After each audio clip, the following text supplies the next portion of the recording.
All right. Well, welcome to the Dirt. I'm the Dirty Reviewer, and today we have Kenny Kocarek, by day a quality engineer in the manufacturing field, and by weekend a county trail director for Stark and Tuscarawas County. Okay, I'm just going to say T County. That's what I've been told is right. Who assures the quality of the trail system. So you're in good hands.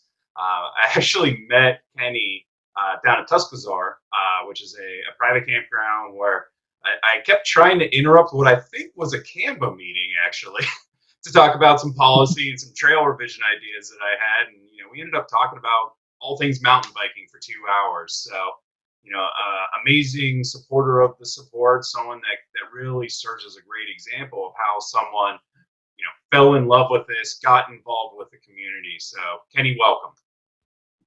Yeah, thank you. And to clear, it was a Camp Tuscarawas board meeting that I was in. I'm on the board of directors for the camp, so that's what it was. It was the first part of COVID, and I thought it'd be cool to sit in the museum and watch everyone come and go, and just call into the board meeting. So, but I do go to all the CAMBA meetings as well, so it's a good guess. Absolutely. And Kenny, tell the audience a little bit about what you do, what trail systems you're involved in, and kind of how you got started with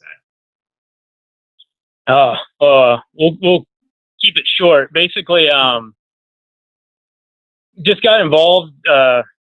We can say my origin story for a later time, but mountain biking just changed my life a lot for the better. As my life started to improve because of mountain biking, I just wanted to get more involved with the community and be able to give back. I couldn't imagine where my life would be right now without a silly bicycle and the whole community that's around it. So that led to me to get involved with CAMBA. Probably it's been almost 7 or 8 years ago.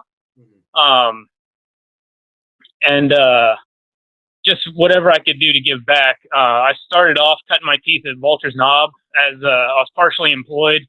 And back in the day in the garage, they just had a chalkboard that had, hey, this needs done, this needs done, this needs done. And if you knew, you could go in, fix items, cross things off. And then from there at Quail Hollow, I was helping out a lot at Quail Hollow. Stumbled upon Camp Tuscarawas 7 years ago. And then obviously, like all of us, we want trails as close to our home as possible. Tuscarawas is the closest trail to me now, about 35 minutes away. So then all my energy just went focused in on there. And, as I built the relationships throughout a lot of we call it the southern trails of the CAMBA region. I sort of took on a quasi title as trail director of the southern region. So that would be basically Medina, Austin Badger, Quail Hollow, Camp Tuscarawas, even help out with Vulture's Knob. And basically, the role that I created for it was, at the end of the day, none of those trails are quote unquote CAMBA trails. They have phenomenal people that do their own work. Dusty at Medina, Ray and Brett at Austin Badger, ton of people at Walter's Knob, Troy Chipka, John Schrack, who's everywhere, the Lad Ratches, Nick Barnes at Quail Hollow. And sort of what I do is it's not coming in and telling them what to do, because sort of like your last interview with Ralph, everyone has their own flair of the trail. And if every trail was a summed CAMBA stamp trail, we'd have the same exact trail just in different parts of the state. And let's be honest, that would be really boring. Right. So what I do and how I've developed my role is, like this year, Austin Badger Medina messaged me, said, hey, we're short on tools. We broke a few tools. We have more people coming to help. Can you help us out? So then able to go to CAMBA board meetings, say, hey, these guys need tools. Sweet. Go to the trailer, grab 15 tools, take it down to them, hand them out, and then they can do the work that they want to do. And that's ultimately how I feel CAMBA should be involved is, let the people who want to take care of their own trails do that, do it the way they want to do it, put their own flair on it. But when they need help, call us up, Austin Badger, Medina both got, and Tuscarawas all got $2,000 this year for different specific projects. Wow. Through an REI grant, and then CAMBA matched that money up. And it's sort of the same thing. Hey, you got your project. Mm-hmm. We're going to get you the money. Here's your money. Do it. All we ask is give some social media love. There you go. And that's why it's real cool that our area has a cool, diverse network of trails. Absolutely. And you bring up a really good point that CAMBA serves to help support local innovators, local people that are looking to improve their trails. One thing that's really impressed me with your region is just the sheer number of volunteers, the people that are willing to go out and get themselves dirty week after week, even if it's super short notice. What would you attribute, I guess, your success or your way of going about things that gets you so many volunteers as compared to maybe some other trail systems that maybe are not? The big thing with that was, it's funny. I realized over the last couple of years, I'm like the old guy mountain biking now. Like I got all these like back in my day stories. Yeah. But just to be honest, what it was like, I remember my first CAMBA trail day that I went to. I had a guy pull a laser level on me and my wife and said, "Hey, you're not benching the ground right enough." And I was like, "What?" Like, we're just here to learn and do stuff. And that seems really excessive, And that was the point. But that's how they worked, and that's how they wanted to do things. And they've all done a phenomenal job getting to where we are now. Yeah. But call it as it is. We went through this phase with CAMBA. It's sort of like, well, all the trails are built now. Why does CAMBA even exist? And then that's where we've had a great structural change over the last 4 or 5 years, to where now you see just more engagement.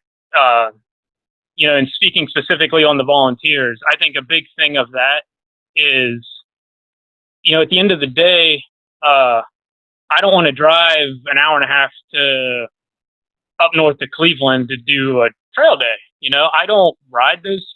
Honestly, I ride Royal View once a year during the solstice ride, maybe if the route goes that way. And like Bedford, I ride maybe 3 or 4 times if I get frisky and want to go up from like East Rim and connect it. Right. So it's sort of the thing, like it's like I said, everyone just wants to work on the trails in their own backyards, right? And I think the big thing is just that with social media is able to connect those people faster. Yeah. 5, 6 years ago, you'd be a vulture's knob, be like, man, I'd like to help, but how do you know that there's a secret chalkboard in the garage that you can go in and find out what to do? You know what I mean? Right. To where now it's easy, where people send that message, they say, "Hey, I want to help out," and now almost every trail has like their own private group, and that's like it has the trail leaders. People get in that group, and then that's how the work. That's the chalkboard now. So now hey, get this done. And then people can go out at their leisure and sort of do it. You don't have to wait for that organized trail day, or when is that trail day, or I can't make it. Hey, Wednesday night, I can go do this, knock it out, and it's a huge help to everybody. And I think that's that type of engagement of sort of giving people that ownership to be able to do it the way it needs to be done. And then if maybe they don't do it right because they're new, having the head trail steward go out and teach them, or say, hey, this is how you can do it better. And then you sort of get that teachable moments. Absolutely. And that's one of the things that keeps people coming back and keeps volunteering, is feeling like you're getting something out of it more than just helping out. You're now invested in that trail. Mm-hmm. So that actually brings me to my next point really well, is or my next question. Well, what would you say is the most challenging and the most rewarding parts of trail maintenance? Man, maintenance, when you finally get it right and you don't have to go back and fix something. Yeah, I mean that's the best part of it. You know, like Tuscarawas this year, for certain reasons, we built the typical wood planking bridges that were skinny because it was fast and cheap, and at the time, it's just what we had to do. And this year, it's a maintenance thing. You got to keep fixing the stupid bridge. I'm so tired of fixing this bridge. Um, and one day we were just BSing, and we're like, well, hey, there's a massive pile of concrete sitting there that they just threw on the hillside. Mm-hmm. Talked to the camp. They said, yeah, if hey, we'll clean up your concrete. We'll replace all of our bridges with that. It becomes the armoring. And now it's like, all right, now we did it, and I'm not going to have to go back and fix a bridge in 2 years. But a lot of it is that trial and error type thing. Right. When you're dedicated to a trail, and that's why I think sometimes you see like the trail stewards be super sensitive to stuff, is it's like they're children. Right. And they watch things over the years and see like, hey, I did that and that didn't work, or I did and it did. And that's a message that sometimes, like when new people come on, they don't get it, to where you're like, I like what you did, but here's how you can do it better. So that's definitely the thing I like most about the maintenance. And I think I covered it too. When it just doesn't work, because different soil, right? Like, I mean, even just in Northeast Ohio, something can work in Medina and it won't work at Tusk, or vice versa. And you're like, that's a great idea. And then you do it and it's a complete crap show, basically. And you're like, oh, what else are we going to do, you know? Right. And having the ability and levity to make those changes, or innovate different ways based off the trail systems.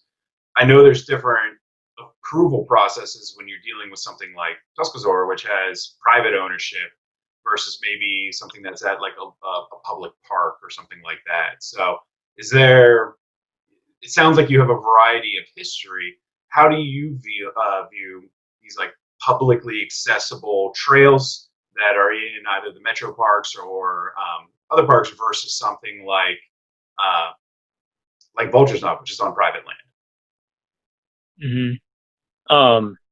The big thing to realize is when you're on the public land, it's just the risk, right? I mean, they're just exposed to so much more risk, and the fact that at the end of the day, mountain bikers aren't their only customer. They still have to cater to, every level. We've all seen the hybrid bikes out on the trail, and you're like, why is that person out here? And it's just like, well, they stumbled on, it's the only bike they got, and that's what they want to ride. And sometimes you can't scare those people off, especially in the public area. That's my perception of it. To where like Vulture's Knob or at Tusk, like I'll see someone with a hybrid bike in the parking lot of Tusk, and I'm not afraid to walk up and say, hey, you need to go down to the road to the towpath right now. You're going to get in trouble. But we can say that because we're on private land, and at the end of the day, they're not going to go and say, well, hey, I pay my, that's where let's say the quote unquote tax dollar things come in, right? Like, this is my part. And it's not saying the trails have to be happy for those hybrid, but the random person who just wants to get into mountain biking. Mm-hmm. But because the public typically takes that wider angle approach, it allows more people to grow in our community, though. So, absolutely.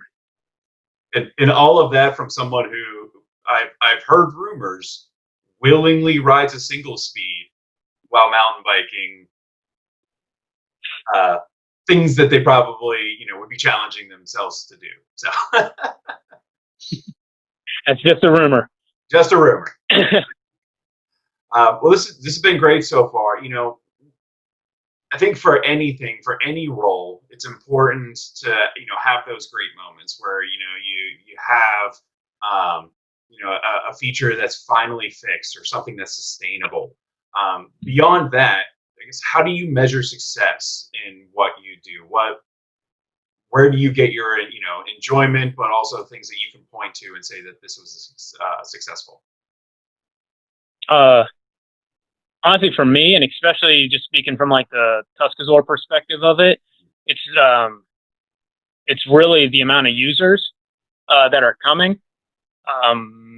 even 3 years ago at Tuscarawas at the parking lot, I knew every person there. And it's not because it had 50 people in the parking lot and I know a lot of people. It's because it was 4 of us and we were all the guys building the trail anyways. Right. And it's funny, when I first came upon Tuscarawas, and then I was gracious to be allowed to go into the woods and play in the dirt and dig new lines and all those things. It's funny. My first approach was like, this is going to be my training ground. Man, this is potential to be the hardest trail in Ohio. Mohican Wilderness, it rivals those climbs. Those that don't know, the first time I rode Tuscarawas, it was 3 or 4 miles and still that same 1,300 feet of elevation. It was just basically the hiking trail. They had, a little bit of single track. Let the plane go over. That's good for me.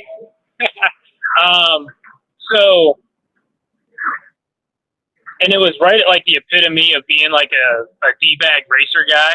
And I was like, this is awesome. A super hard place that's right in my back door. But then as I grew and matured about it, I was basically at the end of the day, I'm like, well, it's going to be the same people over and over again that's coming. It's going to be the same hardcore cyclists that all they want to do is torture themselves. And at the end of the day, that wasn't good for the camp as, a destination. Right. And, Jason Ricker, who I took the torch from, and now it's my turn, and hopefully my turn will be ending eventually at Tuscarawas. He got an awesome, grant from the state of Ohio to build all the flow trails on the other side. And then that gave that opportunity for beginners and intermediates to come and ride Tuscarawas. Right. Then it's always the west and east side trail. So then we start on the other side, actually, leveling off the climbs, making it a little bit more flowy, not making it so brutal. Because that was it. It was like, it's sort of what I talked about. The guy wants to ride a hybrid. It's not fair to have a trail system that only the hardest of hard guys can ride. Right. So that's where we started aiming, like, okay, what can we do? What can we do to make it more sustainable and make it more accessible to everybody? And then, we spent 4 years just rerouting all the uphills. And then that's where you hear people say, they're like, oh, well, it's just straight down. Well, now we're in the phase like, okay, well, now the downhills we can reroute, which is awesome because for the multi-use of Tuscarawas, it makes it safer. So it makes it safer for hikers and mountain bikers that the downhills aren't just straight down bombs anymore. Right. So what's awesome is that, like, this year the secret got out, a little bit of COVID, a little bit of a really bad spring, and, some trails just holding shut. Well, a lot of people this year found out sort of our secret. So it's really cool. You see a lot of Northerners come down and riding it, but at the same time, I'm noticing like local communities around T County start to form. I see people, I went to high school there, and I'm like, what are you doing here? Haven't seen them for 15, 20 years.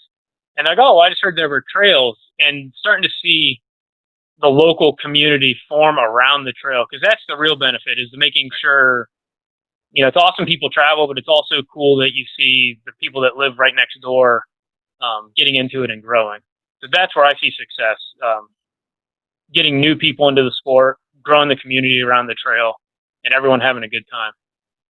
That's great to hear. And I'm sure it's challenging, but, as a, kind of a trails director, how do you balance the wants of the few, right, that either want to keep things the same way or maybe want something that's extra challenging, versus the needs of the many, which may need to have more approachable features?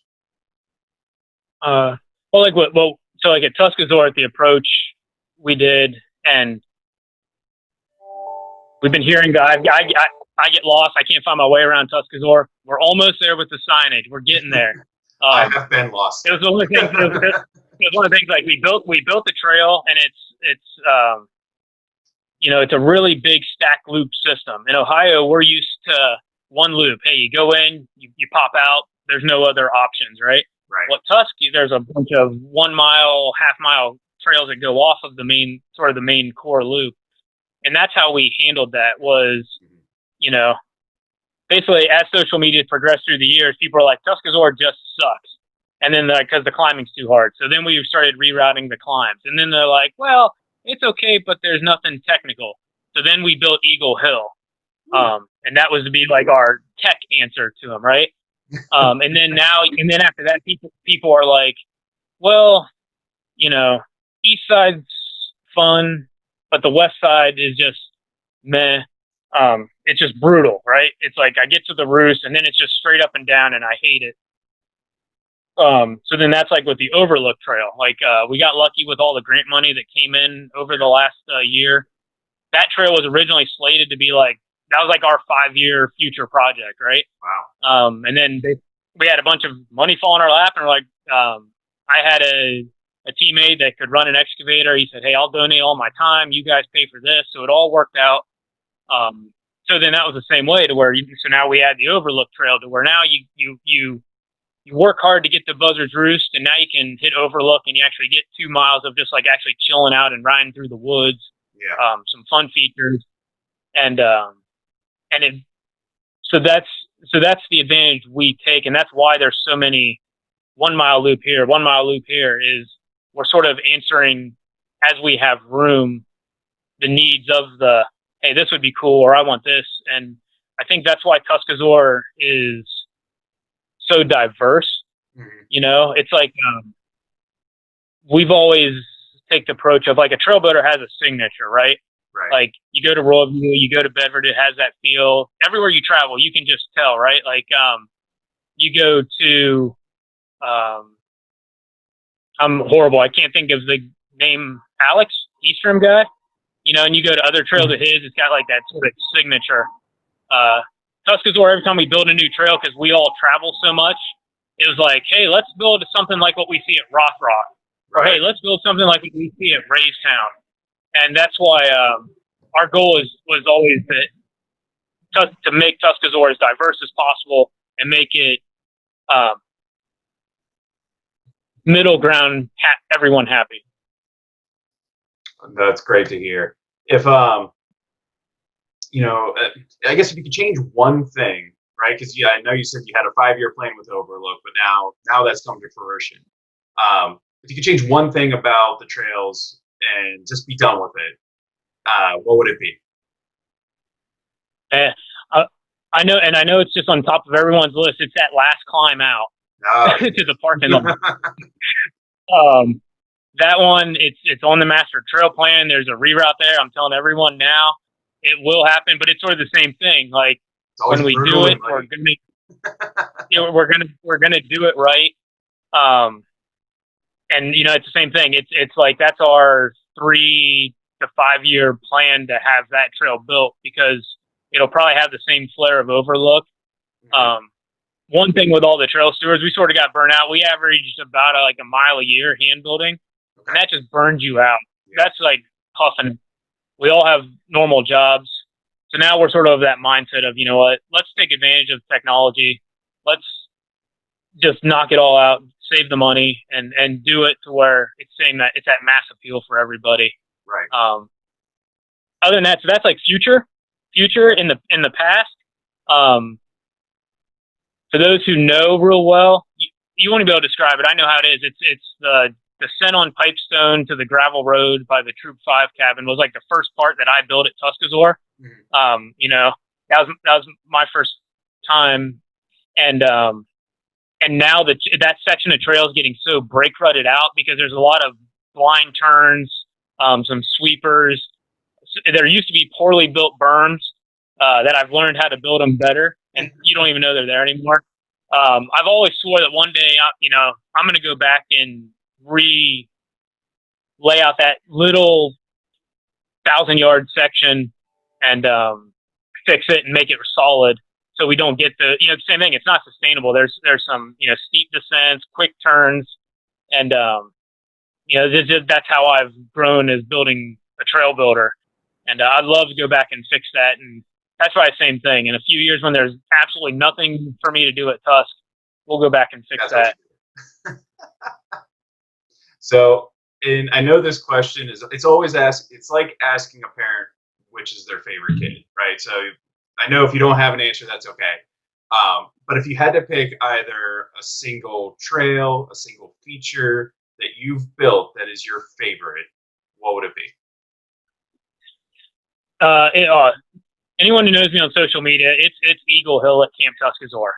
That is my favorite. And for all of you guys and girls that kick a rock off, I'm coming for you. I've always had this thing where I put people on social media. For every rock that goes off, I'm putting 2 back. Oh, I spent 2 years. I spent 2 years putting rocks back. And I understand, but same thing. I've grown and understand, right? Like that was my answer to Tuscarawas needs something hard for those technical people. Yeah. That trail, a lot of those features that were on there were actually specifically built for a couple girls on my team, where they had some issues like stepping up on a big rock or a rock pile. And so a lot of those originally were built as training tools just for them. Cool. Since then, we have go arounds. They've developed naturally, but that's one thing I've also learned is, in some aspect, it's not cool to be such a hard ass and say it's hard. If you don't like it, just don't ride it, right? Because what we've learned now is with the extra traffic that we get, there's that guy that likes the hard stuff, but he's with his buddy showing him the first time that doesn't like the hard stuff. So you can't say, hey, bro, you go up here, wait for me. I'm going to go do this cool stuff. They all want to ride together, right? So hopefully this fall, it's on the list where we're going to go back and sort of revitalize Eagle Hill and sort of, as we say, we're going to make it earn its black diamond again. Yeah. But I think at the same time, put proper go-arounds to where, hey, we get it. This feature might not be the funnest for you and where your skill level is now. Instead of trying to shove the black diamond down your throat, we'll give you an option to go around it. And like I said, that's the same thing as maturing and watching the progression of your child, how it grows up, Yeah. That's, to me, that's where Tuscarawas is always bruised and beat up the most. So, that's my favorite trail, and it's going to get even better, hopefully going into 2021. That's great to hear, and I think that's really important, right? Because one of the things that I've been trying to impress, both with the reviews and then any of these interviews, it's having trails that are challenging but approachable, right? Because there are different types of features that, if you're in that learning phase, which is what I'm in right now, right? There are certain things that I want to challenge myself on. And, it might take me a while and I might need a session and I might need to figure it out. But there are some things that I just can't do. And I don't want to widen the trail by walking it. And I don't want to hurt myself by trying it. So being able to have that kind of flexibility, I think is incredibly important. So I've ridden Eagle once. I promised myself I would never go back to it, but maybe this fall I'll check it out after some adjustments. All right, excellent. Well, we're getting pretty close on time. One thing I really wanted to circle back around to that we were talking about at the beginning was, your relationship with CAMBA, how important it is to the local community, not only in facilitating the building and maintenance and repair of trails, but also building that greater cohesion, greater community within. If someone wanted to get more involved with CAMBA, beyond just being a member, what can somebody do that might be a busy professional like yourself, but wants to do more? So two big things, right? The first one is like what you said. A lot of us are busy. We don't have time to give hours on a weekend to do something. Just donate money. It's that simple. We're working on, actually, I think on the website, it's mostly complete to where actually every trail has their own way to give money directly to them. So it's sort of like, as I mentioned before, right? Like, why would I want to give a few $100 to Royalview? I never ride it, right? But I'll give a few $100 to Tuscarawas, no problem. And we're working on making that message a lot more clear, because at the end of the day, I don't blame people like, hey, I'm just going to give money to CAMBA above and beyond my membership. Well, where's it going to go? Is it going to go someplace? Like let's call it. You don't know that for sure. And that's what we're working on, getting that, like, hey, I want to give Medina Trails this money, or I want to give Austin Badger this, above and beyond when they have to advertise their own projects. So that's the number one thing. Number two is when all this COVID stuff goes away and the meetings start happening in person again, just come to a meeting and hang out and listen. There's plenty of opportunities for, just because you come, we're not going to slap you with a board membership spot right away. We're not going to make you the secretary right away. It's funny. A lot of the consistent people that come to the meetings, they just come to the meetings and it's sort of the same thing. Like, making comments on the internet don't get you anywhere. But if you're sitting there at a meeting where you can talk to the leaders, that's where your voice is going to get heard. That's the number one thing. And, for everyone that says, hey, the meetings aren't in Cleveland, it's the Cleveland Area Mountain Bike Association, why do I have to go to Stowe? Right. One thing I'll say is just remember, Tuscarawas, I drive over an hour just to get to those meetings. That's halfway down. And if it was in Cleveland, it'd be 2 hours for me. And it's for most of the people, it's a centrally located area. They buy pizza, they feed you. You buy your own beer. We typically have a good time, but that's it. Just come to the meetings and don't be afraid to speak up. If there's something that you don't like, it's like, a lot of my involvement was just that. When we first got engaged with CAMBA, we had a lot of negative experiences. And instead of saying, F it, we're out, we just started going to the meetings. We drove all the way to those Cleveland meetings for the first few months. Yeah. And at the same time, we didn't go in there with pitchforks and torches and say, you guys are mean. Just sort of sit there, listen, develop the relationship, make your, network. Last few years, Steve Metzler has done a phenomenal job as president, really pushing that, because that was an issue a few years ago, is why does CAMBA even exist? All the trails are built. Right. What are you doing now? And what do you see from that? When the group rides happen, I never, ever thought there'd be a group ride of 50 or 60 people at a CAMBA group ride. Oh, and side note, there's 30 women also there riding all together. My wife started mountain biking with me, and like I said, my old man mountain bike stories, we dealt with that. Is there a girl that rides a bike? Because she has to ride with all the guys, and I think the current state of our community is just so fantastic.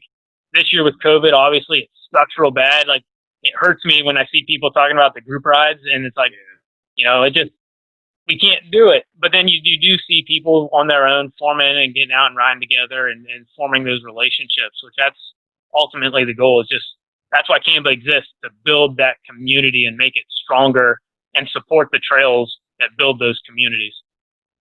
Yeah, absolutely. And, it's a great point. I think we're not quite at the point where, we can advocate for group riding, but it is an important part of the community, and it's something that I hope comes back as quickly as it possibly can. So I think people getting out there and, learning the trails within, their household is by far the best thing they can do right now. And then, like you said, once things start getting a little better, go out and, be the change in the community that you want to see, both, within kind of the greater spectrum of the community as well as in CAMBA. So awesome. Yeah. Well, we're just at time. But I wanted to thank you again, Kenny, for spending time with us today, and thank everyone for watching and being able to make this kind of side part of the channel be successful. Is there any closing thoughts or wisdom that you'd want to share before we end today, Kenny? just the big overall picture, message I want to convey is, nothing good ever comes easy, and it's not going to happen overnight. And if you don't like something, just get involved and be the change that you want it to be. That's it right there. Just get involved and if you don't like how it is, make it the way you want it to be. So get involved with your local trail system, get involved with CAMBA, and as always, let's all stay dirty.